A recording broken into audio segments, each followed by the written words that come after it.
Let's start sharing today. Let me share my whiteboard.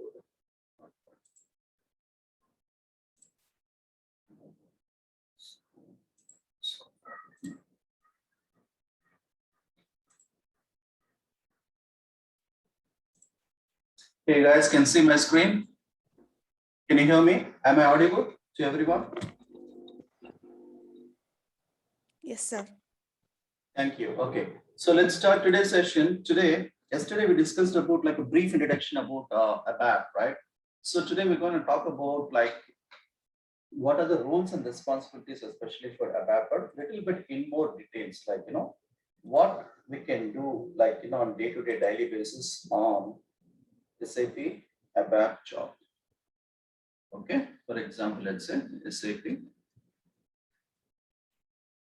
ABAP job roles and responsibilities. So we already discussed that R, I, C, E, F, right? This is what yesterday we discussed about. So R stands for reports, I stands for interfaces, C stands for conversions, E stands for enhancements, F is forms. Okay, so when you talk about R is nothing but reports. What are the reports we can do that? The reports is nothing but, yesterday I told you, right? If your management asks you about any sales report, if you want to find out, we need to give some input. Not only sales report, any kind of report, we need to provide input. That is a point one. What is the input we're going to provide? Some date range, right? Date range. What is the date range? From date and to date. From date, for example, I'll give January 1st, 2021. To date, I will give, like for example, let's say 08/08/2021 till today. So this is the input we are giving, right? So what does it mean? It means that we are providing like input to the system, like what range of the reports we are expecting from January to till August 8th. I need a report that is called input. Based on this input, what the system will do is system is going to the database, and system is nothing but a database server which contains a plenty of records. Records is nothing but a data. So it's going to search all the data which is matching with this date range. Any records created in between January 1st to till August 8th, 2021, those records will be searching and finding out, and it is going to display as an output. Okay, whenever I say it's going to be displaying as an output, how the system knows that it has to go and search the records and it has to display as output. That exactly the report which we are going to create. So whatever the input will give, based on that, the system is going to fetch the data. It's going to first query. Query is nothing but it's going to question in the database system, hey, do you have any records in between this date range? Then system is going to search in all the stuff, then it is going to provide you the output. So it's an input we're giving, system is going to give us output. So the computer system doesn't understand the human language. So we need to provide these instructions. I want this date range records. So that's the instructions we are giving to the system, and we're expecting some output or display from the system. That is called program. What is a program? Program is nothing but a set of instructions. Okay, a set of instructions. A set of instructions is nothing but a group of instructions. We are giving that, right? We'll say that, it's going to be say the step one. I need to step one. Search. Step two. Date range. Search the records in between the date range. Okay, step 3, display the output. This is the instructions we're giving. Step 1, 2, 3, 4. Then program is going to end. So this is going to be beginning of the program, and this is going to be end of the program. In between begin and end, we have instructions. Okay, these instructions is nothing but a program. So this whole the instructions we're going to call a program, right? So we need to write a program for the reports to fetch some data from the database based on the giving input values, and the system is going to search and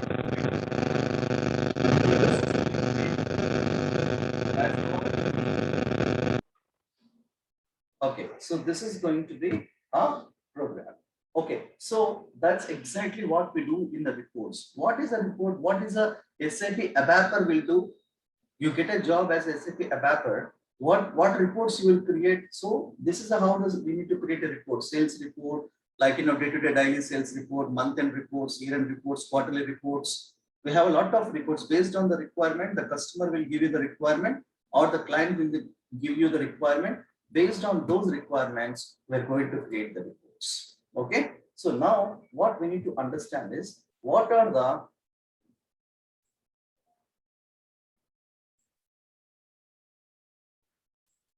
okay. So now we need to understand that what are the number of reports are available. So when I talk about the reports,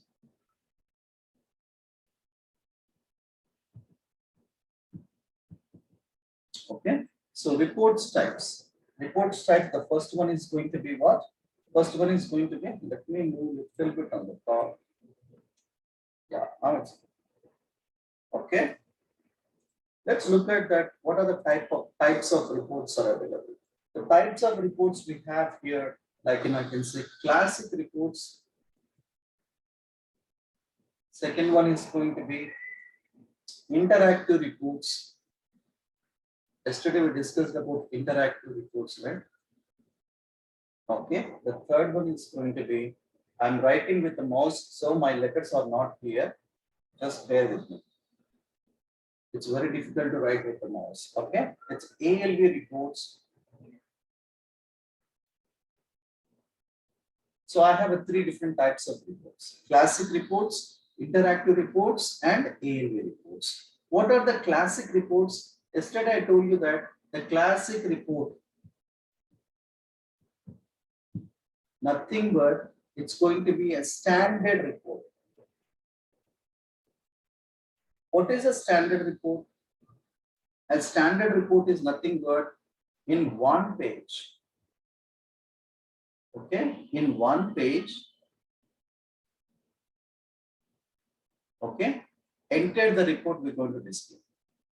Enter the information in single page. Okay, for example, let's say this is going to be a report.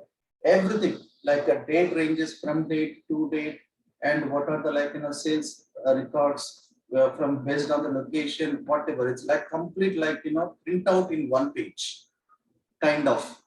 That's going to be standard report. So it doesn't have any kind of features. It will give you just one single page, all this information. What in case if you want to do a drill down kind of stuff? Drill down kind of stuff is what? A drill down kind of stuff is nothing but, for example, let's say you want to you want to say that if I select the Hyderabad location, then I need to see. For example, let's say that I have a report like this. Okay, I'm going to create a report. In this report, let's say for example, customer number, customer name, then I can say location, okay, customer address, customer phone number. This is how I created a report. Okay, just like your Excel sheet, how we create rows and columns. Okay, so now customer number is 1, customer name is going to be, for example, Vamshi, and location is going to be Hyderabad, address is going to be Kukatpalli, phone number is going to be something. So whenever a person click on this Hyderabad location, then I need to see that complete list of Hyderabad locations. How many locations are there in Hyderabad? For example, let's say areas.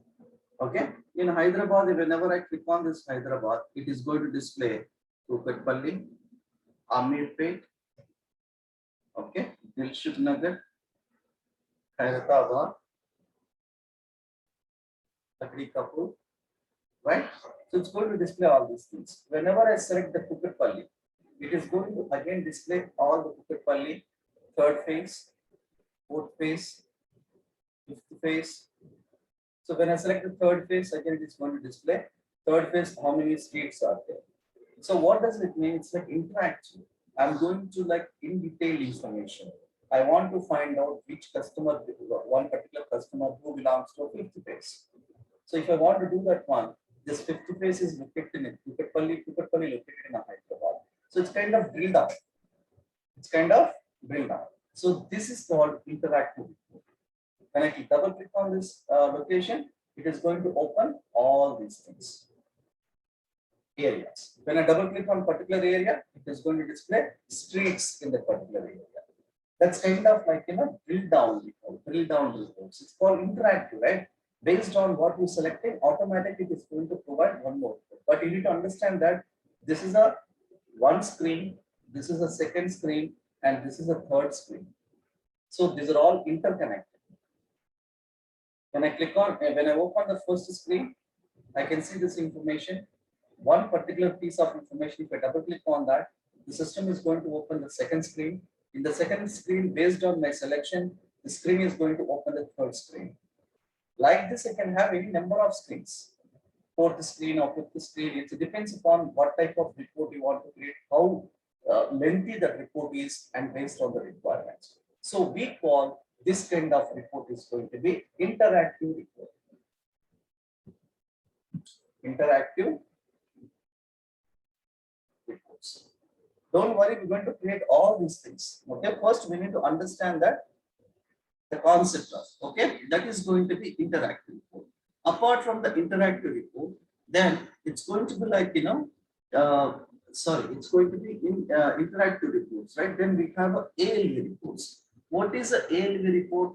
ALV report is nothing but it's like a classic reports, interactive reports, and we have certain kind of ALV reports. ALV reports is going to be completely advanced reports, comparing with this classic and interactive reports. We're going to talk more about this product. Okay, that's all about reports. When we talk about reports, after that we have one more called I.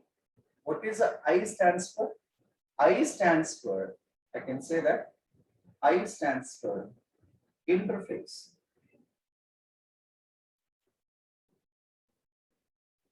What is the interface? We know that we can create the reports, and next one is I. I is nothing but interface.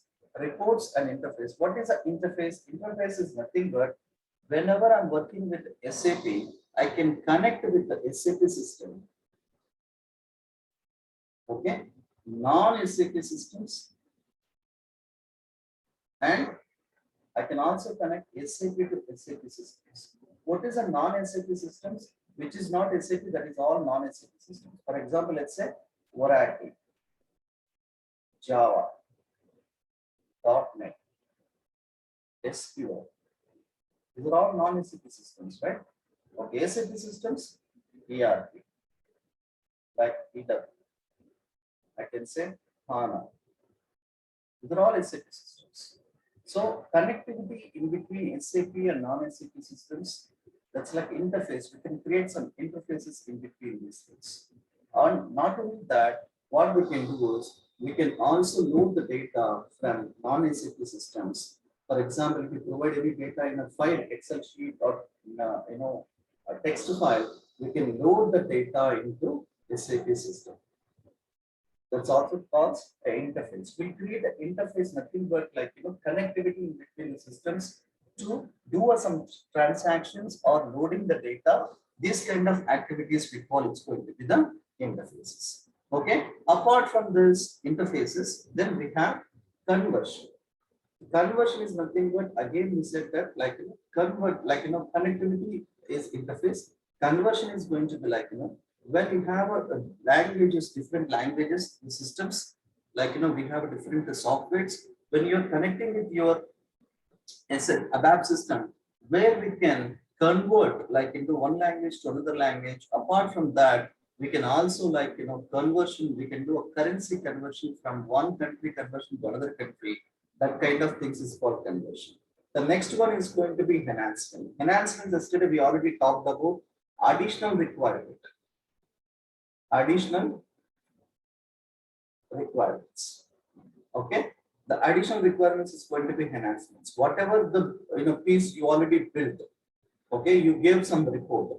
For example, they ask you to please add one additional OK button, or can you please add some submit button after creating the report. That is going to be like it's additional add-on. That's going to be enhancement. Otherwise, they will ask you like, can you please remove this particular line? That is also part of enhancements. Okay, the forms is nothing but it's going to be like, kind of taking the input from the users. So that's like, we'll create some fields, we'll take some input from the users. That information we can store back into the database system. So these are the very basic information what, the adapter can do a day-to-day daily job. Okay, that is what we need to understand. So once we have this clarity, then we need to start about looking for what is a SAP architecture. SAP architecture. I say that we have ABAP, and all this stuff. But let's talk about SAP system architecture.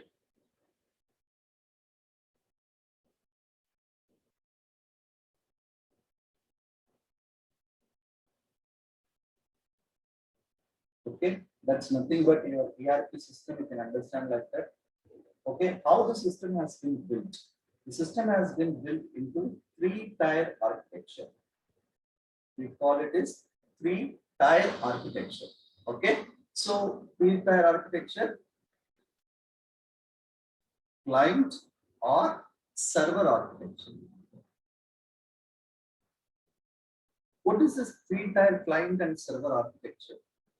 Okay, we want to see that more in details this information. First, whatever you see that, the system, how the system has been built.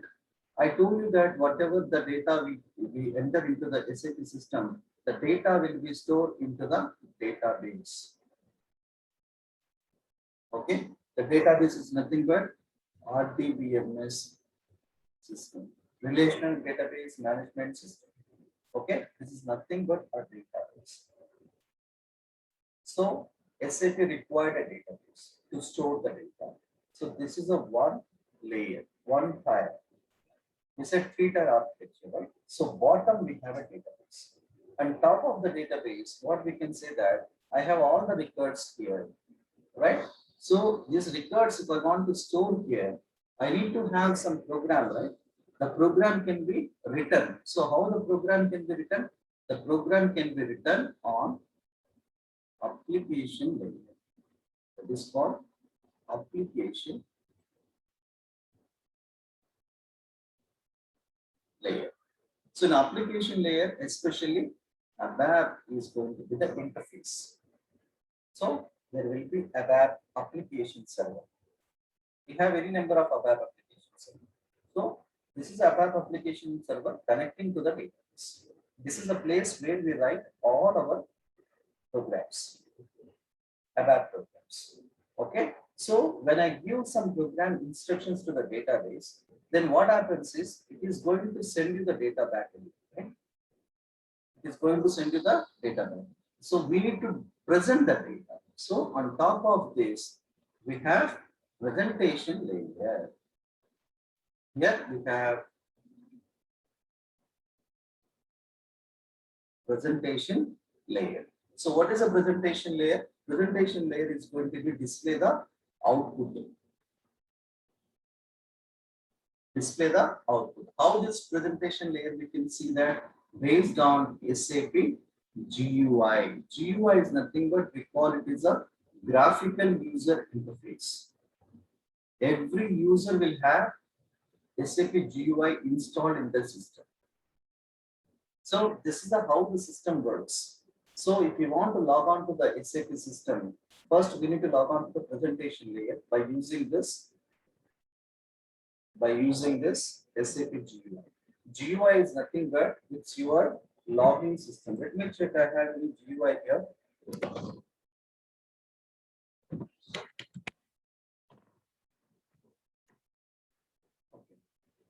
So this is my personal system. We don't have any GUI. I'll just show you what is a SAP GUI. GUI is nothing but it's a window. Whenever you double click on it, it's like a desktop application. Whenever you double click on this, it's going to open this. GUI stands for graphical user interface. Lot of people call it a GUI. It's not a GUI.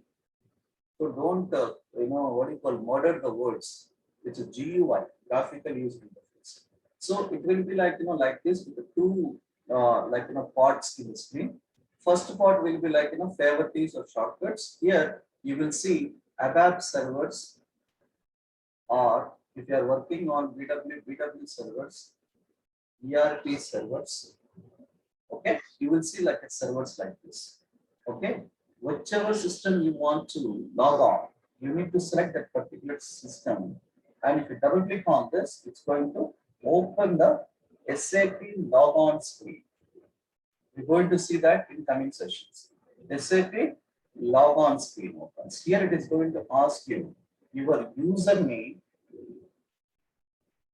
and your password. So whenever you join in any company as a SAP consultant, okay, on before joining date, what they will do is, for example, you're going to join on Monday. Monday is, for example, 9th August. Okay, you are already done the interview last week, for example, 1st August.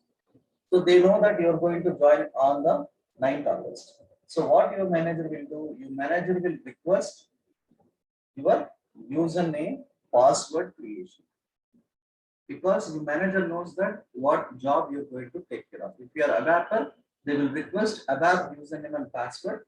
They will ask the administrator people to create it. On the day of your joining, they're going to provide you this information through the mail. Then you enter your username, password, you log on to the screen. That is how your first day happens. First day, you're going to get all this log on credentials and everything, your mail ID and all this stuff. This is how the three-tier architecture works. And yesterday we discussed about SDLC, software development lifecycle.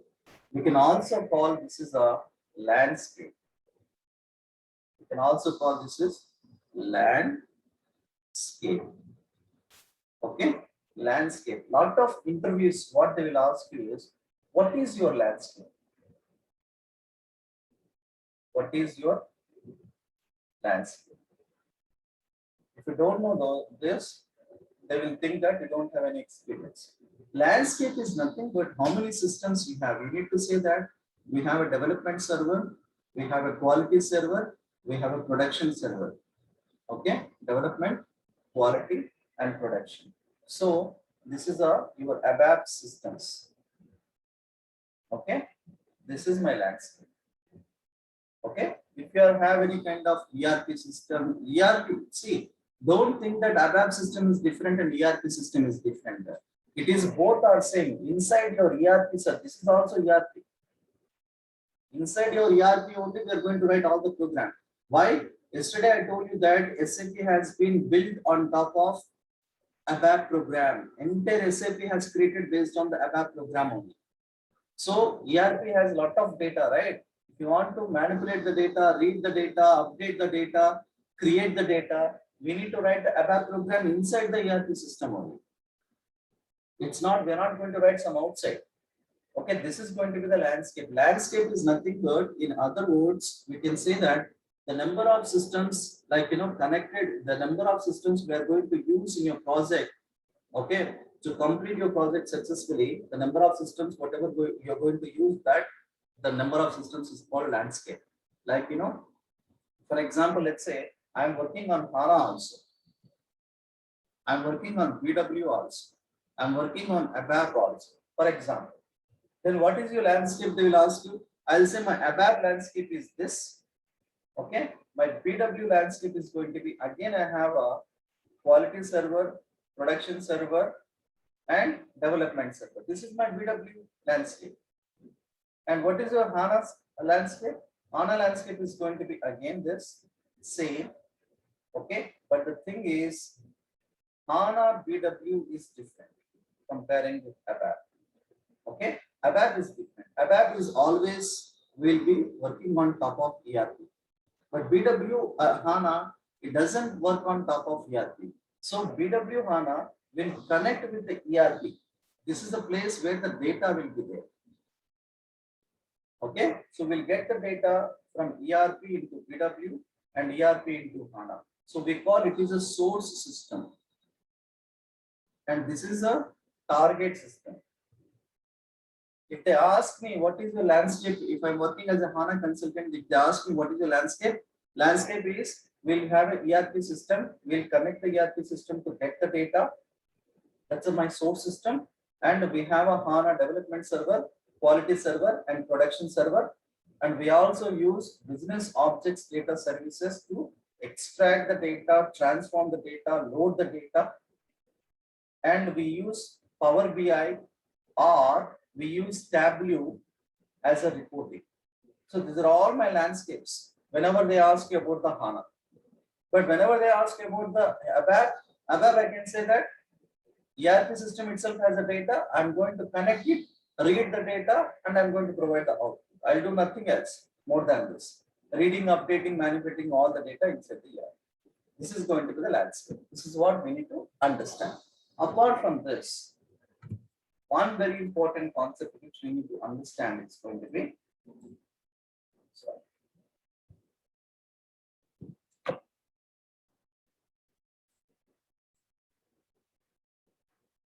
apart from this, one information, very important information we need to understand. That's going to be whenever you're working with ABAP, we need to understand the data. Because we are always going to work with the data. What is a data? A data is nothing but information. What is the information? Information is nothing but details. Any information is nothing but a data. What is the information? Customer name. That is information. Customer number. That is information. Customer address. How we can call this is information? For example, let's say I want to know, hey, what is the customer number 1 address? You're asking me information about customer number 1, right? That is what we call it. So data is nothing but information. In this data, we have two types, two categories. Very important, we need to understand this. If you understand this concept, then ABAP will be more easy. So in data, we have master data and we have transaction data. Master data and transaction. What is the difference in between these two? When you talk about the master data we are going to use only for information purpose and no calculations.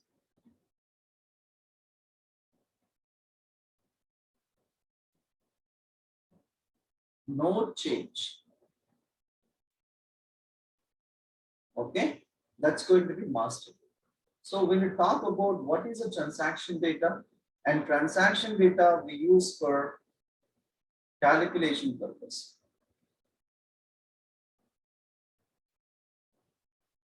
Okay, keep changes.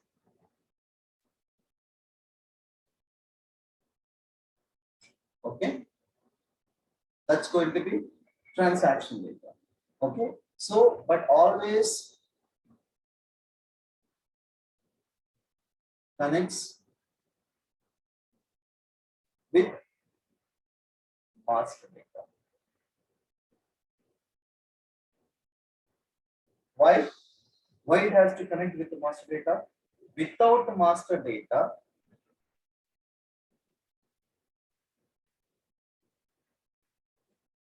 Without master data, no meaning to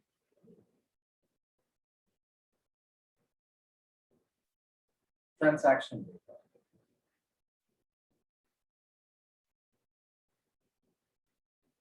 What does it mean? If there is no master data, there is no meaning to the transaction data. So master data, transaction data, both are connected. But without a transaction data, there is a meaning to the master data. But without a master data, there is no meaning to the transaction data. That's a major difference. Let's talk about one by one. What is the info? Info, I already told you that. For example, I want to know that what is the first customer number one? What is the information of the customer number? That's kind of information, right? If you ask anyone, hey, what's your cell number? What is your cell phone number? What is your phone number? What is your mobile number? You're asking some information. Okay, that's an information. Okay, so for example, let's say customer number, customer name, customer address, customer phone number.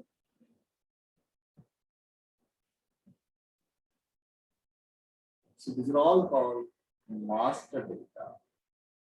Why we call it a master data? Because we are using this data for information purpose. Who is a customer number one? Who is a customer number two? Who is a customer number three? What is the second point? No calculations. We cannot do any calculations with the master data. For example, let's take customer name. Can I do customer name into 4? Can I do customer name divided by 2? Can I do any calculations? What about address? What about phone number? No, we cannot do any calculations with the master data. That's going to be master data. And no change. What do you mean by no change? Master data doesn't change regularly. Very rarely there will be a change into the master, but not regularly. What does it mean? Let's say I'll go to a shop. They're going to create my account in Big Bazaar. I'm going to say that, hey, my name is Vamshi. I'm from Amirpet. My phone number is this. Okay. Tomorrow I'm going to the same shop again. So they're going to ask, sir, do you have account, sir? Yes. What is your customer number, sir? 1. They will search in that system. Sir, are you a Vamshi? No. Can I say that I'm going to say my name is Chiranjeevi? No. Why? I don't change my name. I don't change my address. I don't change my phone number regularly. Phone number, address can change once in a while, but not every day, right? So that information is called master data, which doesn't change regularly or frequently. That is going to be the master data, right? Let's talk about a transaction data. What is a transaction data? First one, we use the transaction data for calculation purpose. Okay, this is a master data. What about the transaction data? Transaction data, let's say that, for example, product number, quantity, price, bill. Okay, product number 1. Okay, let's say product number, and we have also product name. Let's take a product name and product number. Product number 1. What is a product name? Let's say iPhone. Quantity 1. What is the price? 75,000 rupees. What is the bill? 75,000. Product number 2. Milk. What is the quantity? 2. And what is the price? What is the price? I don't know milk price in India. Is it 50 rupees? Okay. 50 rupees. It's going to be 100 rupees. And product number 3. Let's say, for example, sugar. Okay. Quantity 1 kilo. What is a sugar cost? Maybe let's say 120 rupees. It's going to be 120 rupees. Okay. Now please understand properly here. What did you observe here? Here we have these 2 pieces is going to be master data. Okay. Master data already connected with the transaction data. These 3 pieces is called transaction data. Can you please observe here? The quantity is keep changing. It's not same, right? Okay. For example, tomorrow if I go to the milk again to the shop, I can say I want milk only 1 liter. It keep changes, quantity keep changes. It's not like standard. There will be a fluctuation. And the price also keep changes. For example, let's say you have a petrol price. Petrol price today is going to be 1 liter, 85 rupees. Tomorrow it will be 90 rupees.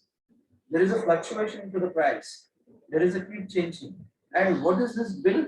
This bill is depending on these two. Because doing the multiplication, it's doing some calculation equal to this bill. Right? We are doing some calculations here. That's going to be transaction data. Transaction data, which we use for calculation purpose and keep changes and always connects with the master data. Without a master data, there is no meaning to the transaction data. For example, let's say I don't have master data. Can you say what is this quantity to 50 rupees? Which product price is 50 rupees? If I don't have a master data, I don't know. I cannot tell that, right? That is going to be the difference in between the master data and transaction data. In front of the transaction data, there is no master data, then this data is meaningless. No use of this. I want to know which product we sold for 75,000. If I don't have that information, I don't know, right? I don't know what this product belongs to whom we sold, which customer we sold. That is again master data. I need the master data information about the customer also. Which customer purchased the iPhone? We need to connect it. Transaction data with master data. That is called joins. It joins this two data.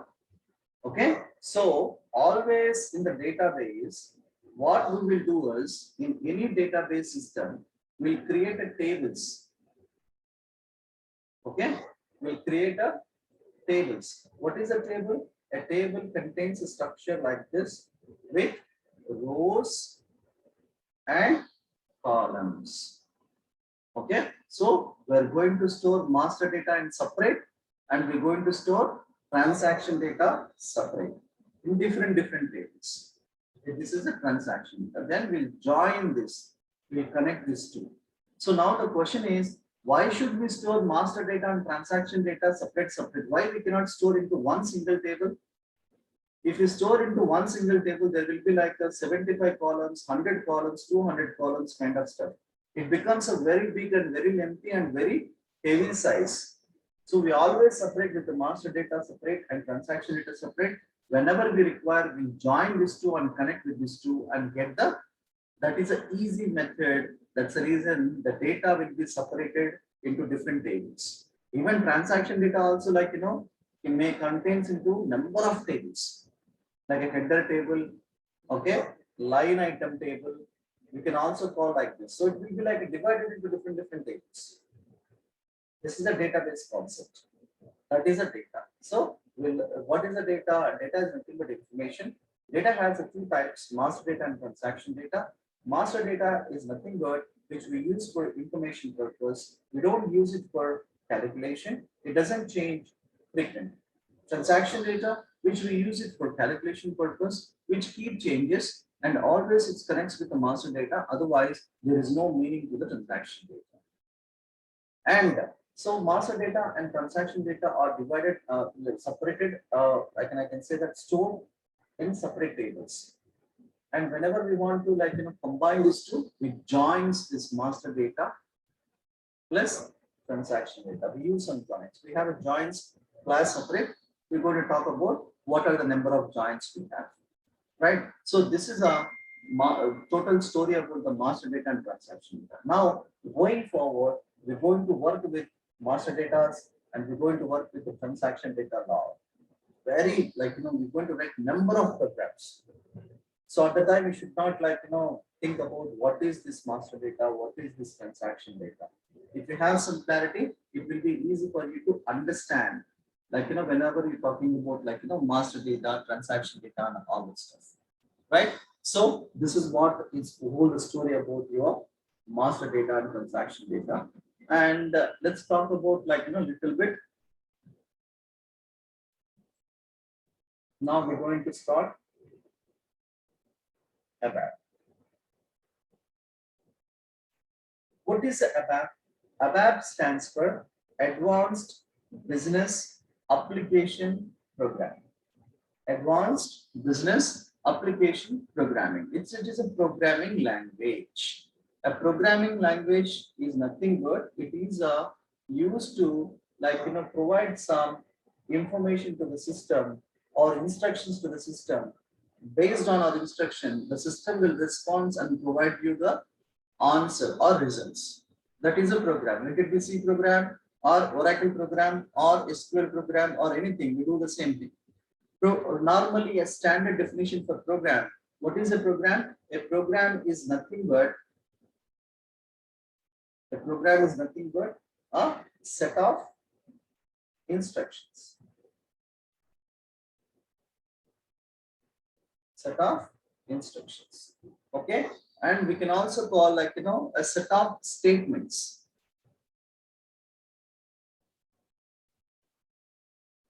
A set of instructions or set of statements. Okay, then what is a statement? A statement is nothing but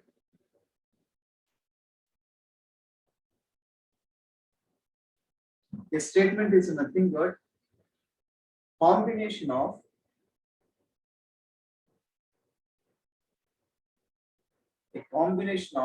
a statement is nothing but combination of declaration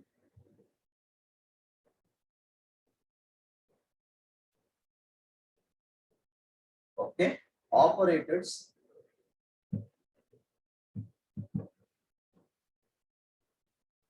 okay then keywords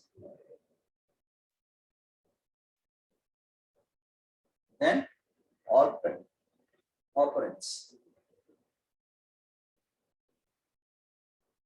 Combination of all these things is called statement. So if you want to write a program, we need to declare, we need to write a declarations. We need to use operators, we need to use keywords, we need to use operands. We're going to talk about all these things in tomorrow. What is a declaration, what is the operators, and all this stuff. So tomorrow we're going to start logging into ABAP screen and we're going to write first program called Hello World. This is going to be our first program. So we'll write a simple program and we're going to see that how easy writing a ABAP program. Guys, believe me and trust me, it is, I have worked in C, C++, I worked in Oracle and SQL, and I worked in SQL script also in HANA.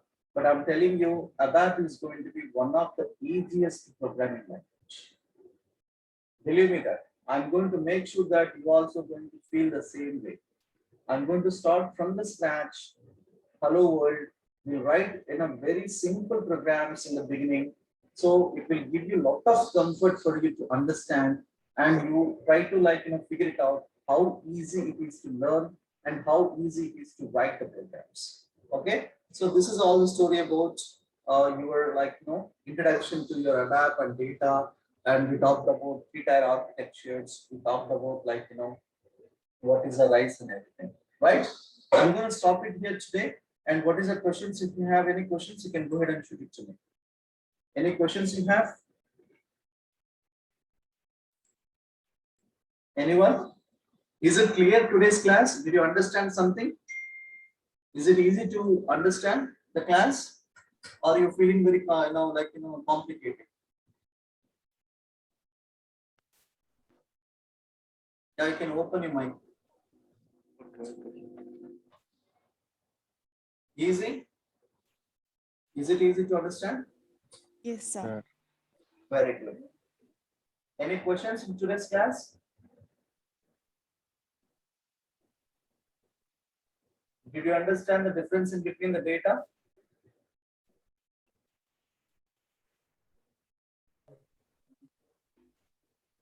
Yes or no? Yes, sir. You understand what is the landscape? 3-tier architecture? Yes, sir.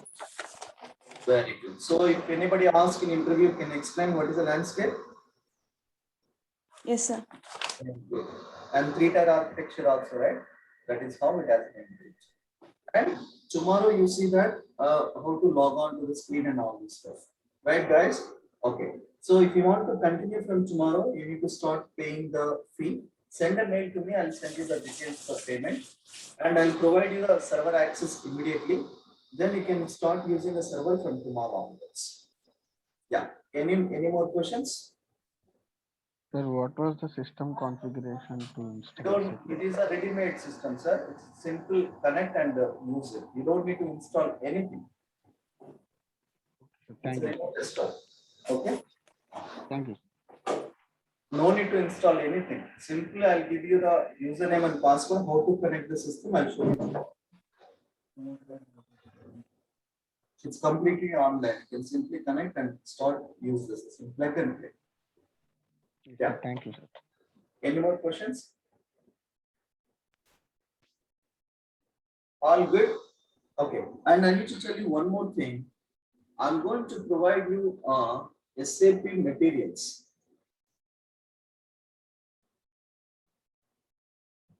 Okay. Your materials is going to be useful for your certification. In case if you want to write a certification, okay, you need to register on SAP website online. Only SAP will provide you certificate. Okay, I think it is a $250, I believe. $250 or something. I'll tell you exactly the rate. Okay. So when you register this, it is an online exam. It will be almost like 80 to 100 questions will be there. If you clear this one, you're going to receive a certificate from SAP America. They will provide you certification that's going to be valid. But let me tell you one thing. This is not a mandatory for job, not required for job. Okay. But it is only for like, your confidence level. If you want to show that, I'm a certified SAP consultant, it will give you like, some weight on your resume. So I'm going to provide all SAP official materials, not like, some books written kind of stuff. No, it is completely from SAP Press. Okay, it's very expensive. I'll give you that, it will be useful for you. If you prepare, it will be very easy for you to crack the exam. Okay, that is a materials you're going to do. Plus, you're going to get the videos and you're going to get sample resume size. This is the thing you're going to do. Okay, I'm going to share that information tomorrow. Little more. Okay. So this is all about today. And if you want to continue from tomorrow, please send a mail. And for requesting the payment details, I'm going to send you the bank details. Please transfer the payment and take a screenshot. Send me your transaction. Okay, screenshot. And don't write while you sending the money. Don't write for a app or something like that. Just write something like a for friend app. Send it. Okay, no comments. Take a screenshot and send it to me the screenshot like you transfer the money. Then I'm going to respond back to you with the server details. I'll send you the server details. Tomorrow I'm going to show you how to log on to the ABAP system and we'll start writing the programs. Okay, any questions, guys? Any more questions? If you don't have a questions, then I need to understand either you understand completely or you didn't understand anything. Which one is right? We understand completely, sir. Completely, very good. Okay. The class will be like this every day. So what we'll do is, end of the class, I'm going to open the questions and answer section. If we have any questions, whether it is a simple question or complicated question, don't hesitate. Ask me because you're going to get into the job, right? So let it be, it is going to take 10 minutes or it is going to take 1 hour to discuss. I don't mind. I'll spend some time till you understand. I will explain to you. Okay, because our aim is going to be after completion of the course, we need to get a job. And one more thing I want to tell you very clearly. It's not like, immediately after getting, after completing the course, like, after 50 days, Okay, don't apply for jobs. What you need to do? At least 2 months, you need to practice the same thing again. Number of programs, whatever we're going to write, we are going to write a lot of programs in these 50 days. So every program again, you need to practice at least 2 months. 2 months after, yes, I can guarantee you, you will get 2 years of experience, knowledge. Then you can apply for the jobs. Not only this course, any course you join in this world, any IT course, completion of the IT course next day, nobody will apply. They will take some time to do a practice to get grip on the subject. Okay, don't worry, I'm going to keep talking about what are the interview questions and all those stuff that will help you to prepare for interview simultaneously. Fine, guys, all good? Any more questions?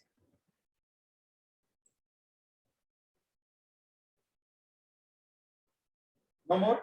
If you are good, then we'll close and connect tomorrow. Okay, so whoever is would like to continue, please send a mail about the requesting the payment details. I'm going to send the details to you. Fine. Okay, so tomorrow be ready for starting your first course. First program in ABAP, and we're going to start from tomorrow, getting into the ABAP system. Thank you very much, and have a wonderful day. Stay safe.